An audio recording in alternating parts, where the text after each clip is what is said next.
सशस्त्र जनयुद्ध से जोड़ अपने के उम्र केना लाग गेली? नहीं देखिए, एक तो हमारे पारिवारिक पृष्ठभूमि मार्क्सवादी आंदोलन से जुड़ल पृष्ठभूमि। हमारे पिता रहे नेपाल के कम्युनिस्ट आंदोलन में पुष्पलाल ये कम्युनिस्ट पार्टी के संस्थापक थे, उनका से जुड़ल व्यक्तित्व रहे थे।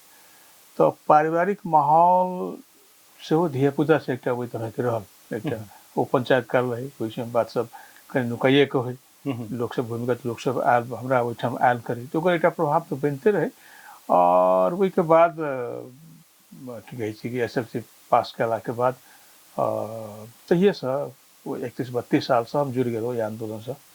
तो यही तरह से वैसे में नेपाल राष्ट्रीय विद्यार्थी फेडरेशन है वैसे जुड़लो और तई ढंग से एक राजनीति बनल जखन नेपाल में बहुदलीय काल अयला के बाद में जखन बुझल कि एक तो एक भ्रम से एक धोखा से एक जनता चाहे चले भन रहल छल एक आंदोलन जखन विकास करके तो क्रमशः जखन देश भर प्रभाव से पड़े 48 साल से माओवादी आंदोलन से हम जुड़ गए।